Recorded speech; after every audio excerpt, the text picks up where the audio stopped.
I was sitting on the edge of my dock, feet dangling in the cool lake water, when it happened. The sound of heavy footsteps approached behind me, followed by a sharp, demanding voice. "Excuse me, what do you think you're doing here?" I turned, expecting maybe a lost fisherman or a friendly neighbor. Instead, I came face to face with her, the woman who would soon be known to me as Karen. Her hands were planted firmly on her hips, sunglasses perched on the tip of her nose, glaring down at me like I was trespassing on sacred ground. "This dock isn't for you," she snapped. "It's private property." "My property. So you'll need to leave immediately." At first I laughed, thinking she was joking. After all, I had built this dock with my own 2 hands. Every nail, every plank of wood, every coat of sealant. It was mine. My grandfather had owned this land for decades, and when he passed it down to me, I poured months of sweat into restoring this dock so my family could enjoy it again. But Karen wasn't joking. She marched right up to the edge of the dock, pointing down at me as if she had the authority of a sheriff.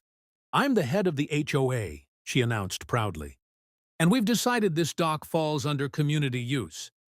That means it's no longer yours. I'll be reporting you if you don't get off immediately." I felt my blood boil. "This dock is on my deed," I told her firmly. "It's part of my property. You don't get to decide otherwise." Karen smirked, tilting her head like she had me cornered. "You think you know the rules, but you don't. I'll have the paperwork to prove it soon enough." That was the first moment I realized this wasn't just a misunderstanding. Karen wasn't confused. She was trying to take what wasn't hers. I stood up, squaring my shoulders. "You can bring all the paperwork you want. At the end of the day, this dock belongs to me. And if you think you can kick me off it, you're in for a surprise." Karen scoffed and stormed off, muttering something about having me dealt with. But as I watched her march up the hill, I couldn't shake the feeling that this was only the beginning of a much bigger battle. She thought she could intimidate me, but what she didn't know was that I was ready to fight back, and I had more than just stubbornness on my side. This was my dock, my land, and I wasn't going anywhere. The next morning, I walked down to the dock with my coffee, determined not to let yesterday's encounter ruin my peace. The sun was rising, painting the lake in shades of orange and gold. For a moment, it was perfect. But peace never lasts long when Karen's around. I heard voices, more than one this time. I turned to see Karen striding down the hill, flanked by 2 men in polo shirts who looked like they had been recruited from a golf course. They carried clipboards, and the smug expression on Karen's face told me everything I needed to know. "There he is," Karen announced triumphantly, pointing at me like I was a criminal caught red-handed. "This is the man trespassing on our dock." "Our dock?" I muttered, raising an eyebrow. One of the clipboard guys cleared his throat and stepped forward. "Sir, as members of the HOA board, we've received complaints that this dock is encroaching on community property. Until we sort this out, we're asking you to refrain from using it." I couldn't help but chuckle. "Complaints? From who? Her?" I asked, pointing at Karen. "Because I can assure you, this dock is on my property line. It's written in my deed, plain as day." Karen's face twisted with irritation. "Oh, please. Deeds can be misleading, and even if it's technically on your land, docks that extend into shared waters fall under community jurisdiction. That makes it ours." Now I understood her game. She wasn't claiming the land. She was twisting the idea of the lake itself to argue for control. Clever, I'll give her that, but still completely wrong. I sipped my coffee calmly.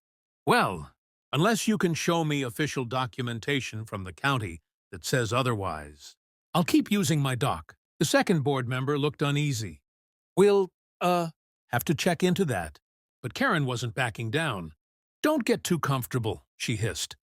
"We'll have the law on our side soon enough. And when we do, you'll regret being so smug." I smiled, unfazed. "Funny thing about the law, it works both ways. And I've got proof on my side." Her glare could have burned a hole straight through me. She spun on her heel, barking orders at her little entourage, and stormed back up the hill. As the echo of her footsteps faded, I knew this wasn't over. If Karen was already dragging the HOA into this, She'd escalate further, but I was ready. Because what she didn't realize was that I had already prepared for exactly this kind of fight. This dock wasn't just wood and nails. It was a line in the sand, and I wasn't about to let her cross it. 2 days later, I heard the sound of a car door slamming and loud voices drifting toward the lake. Sure enough, Karen was back. And this time, she wasn't just armed with board members. She had brought a sheriff's deputy with her. I watched from the dock as she marched down the hill like a general leading her troops. The deputy followed, looking slightly annoyed but professional. Karen's triumphant grin told me she thought this was the moment. I'd be dragged off my own property in handcuffs. "There he is!" she exclaimed dramatically.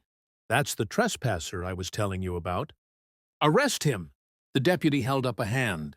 "Ma'am, let's slow down. Sir, can I see some ID and property documents?" Karen smirked, already picturing my defeat. "He won't have them. This dock isn't his. It belongs to the community. He's been told to leave and he refuses."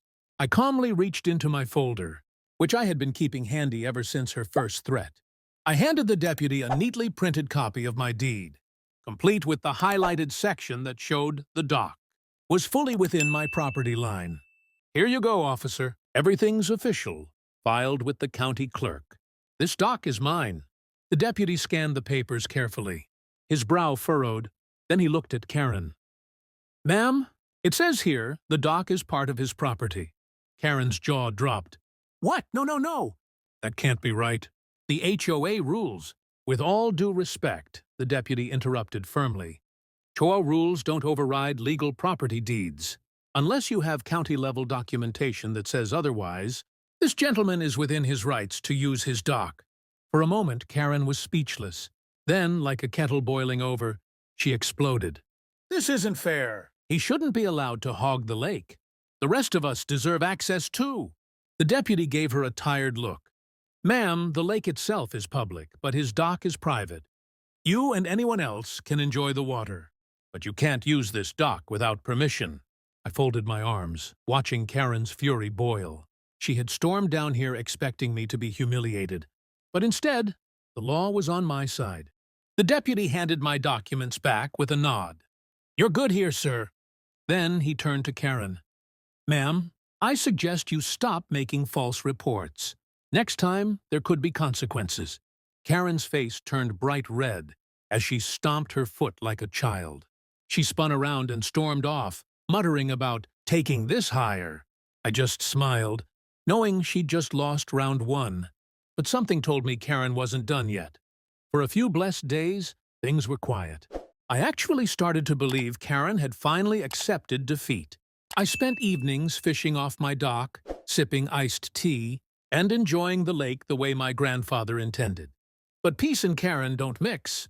One Saturday afternoon, I came down to find something shocking, a bright orange HOA seizure notice, nailed to my dock post. My jaw nearly hit the ground. Karen had taken it upon herself to slap an official-looking notice, claiming my dock was being reclaimed by the Association for Community Use. She wasn't just bluffing anymore. She was fabricating authority. I yanked the notice off and marched up the hill to her house. Sure enough, Karen was outside trimming her bushes, acting like she hadn't just committed fraud. "Care to explain this?" I demanded, holding up the notice. Her smug smile returned instantly. "Oh, that? Just a formality." The board voted. "The dock is now HOA property. Nothing you can do about it." I laughed in disbelief. "Nothing I can do?" "Karen, forging a seizure notice isn't just a violation of HOA rules, it's illegal. And you've just nailed evidence of your crime to my dock." For the first time, I saw a flicker of uncertainty in her eyes. But she quickly covered it with her usual arrogance. "Go ahead, call the cops again. I'll tell them the board approved it."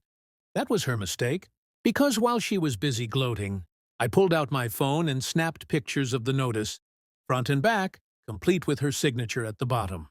"You really don't learn, do you?" I said calmly. "Because this time, I'm not waiting for you to drag a deputy down here. I'm taking this straight to the county and filing a complaint. Let's see how long your little HOA crown lasts once they know you've been forging documents." Karen's face paled. and her clippers clattered to the ground. You wouldn't dare." "Oh, I would," I said, pocketing the notice. "And when I do, it won't be me in trouble. It'll be you." For the first time since this whole feud began, Karen didn't have a snappy comeback. She just stood there, frozen, as I walked away. Back at the dock, I sent every photo to my lawyer friend and then to the county clerk's office. If Karen wanted to play dirty, she was about to learn that I could play smarter. This wasn't just a neighborhood squabble anymore. This was about to get very real for her. The following week, Karen strutted around the neighborhood like she had already won. I caught her boasting to a couple of neighbors that the dock would soon be community property. She had no idea what was coming. 3 days later, I got a call from the county office. They had reviewed the photos of the seizure notice and confirmed exactly what I suspected. It was completely fabricated. Worse for Karen, forging official-looking documents and posting them as if they carried legal authority was considered fraud. The county didn't take that lightly. That Friday, a county inspector, accompanied by the very same deputy who had visited before, arrived at my property. This time, they weren't here for me. Karen must have seen them from her window, because within minutes she came storming down the hill, still convinced she could talk her way out of anything. "Finally," she said dramatically, "you're here to deal with him once and for all. Tell him he can't keep hogging that dock." The inspector raised an eyebrow. "Actually, ma'am, we're here about you." Karen froze. "Me? What are you talking about?" The deputy pulled out the notice I had turned in. "This document has your signature on it. You posted it on private property, claiming it carried county authority. That's a serious offense." Karen's face went pale, then red, then pale again. No, it's just a misunderstanding. It was a draft." The inspector shook his head. "A draft nailed to someone else's dock and signed as though it were official? Ma'am, that's not a draft. That's fraud." I stood silently, arms crossed, savoring every second. For once, the power was completely out of Karen's hands. The deputy sighed. "We're giving you a formal warning today. Any further incidents like this, and you'll be facing fines or worse." Karen sputtered, looking around at the gathering neighbors who had come out to watch the commotion. "This is outrageous. He's the one stealing from the community, not me." But the crowd wasn't buying it. One of the board members she had dragged down earlier finally spoke up.